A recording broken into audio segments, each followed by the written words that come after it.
Ici, on est aux Fêtes de la Nouvelle-France, donc c'est vraiment un événement historique, festif, où on veut célébrer notre histoire, célébrer l'histoire du Québec, de la Fondation, en fait, de Québec, évidemment.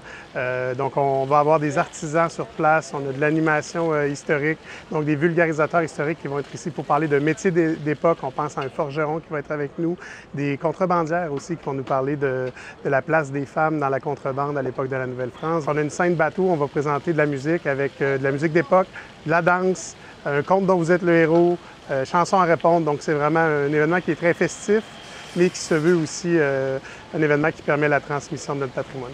C'est super important pour nous, oui, d'être un événement festif, mais à la base, on est un événement historique. Donc, on veut avoir quelque chose pour les fervents d'histoire, pour les gens qui veulent toujours en apprendre davantage.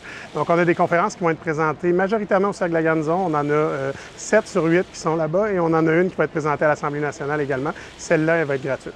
On a toujours un mélange entre tradition, histoire et modernité aux Fêtes de la Nouvelle-France. Dans les dernières années, on a beaucoup joué avec les arts modernes. Cette année, on voit les géants derrière moi, c'est le spectacle des géants. Donc, c'est vraiment les géants qui nous suivent depuis toujours aux Fêtes de la Nouvelle-France, qui étaient dans les défilés, qui ont été sur nos sites, plus en mode décor. Et cette année, ils vont prendre vie à travers le spectacle, donc ils vont raconter leur histoire.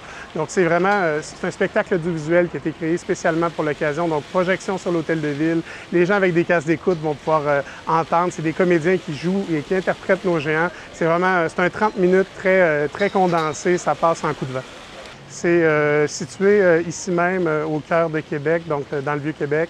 On a 2 sites extérieurs principaux qui sont les jardins de l'Hôtel de Ville où nous sommes présentement et la place de l'Hôtel de Ville également. Donc c'est vraiment les 2 sites extérieurs où on va retrouver un maximum d'activités. Ça se passe du 7 au 10 août.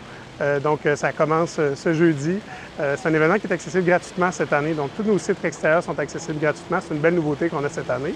Mais on a également des activités en périphérie. On va retrouver des activités au Cercle de la Garnison, à l'Assemblée nationale, à l'îlot des Palais, ainsi qu'à la cathédrale basilique Notre-Dame de Québec. Tout le monde est invité. Donc, que ce soit les touristes, que ce soit les gens de Québec. En fait, l'événement étant gratuit cette année, il est très accessible. C'est une volonté qu'on avait. Donc, ça nous permet d'avoir une animation qui est présente toute la journée. C'est la même animation, peu importe à quel moment vous venez pendant les fêtes.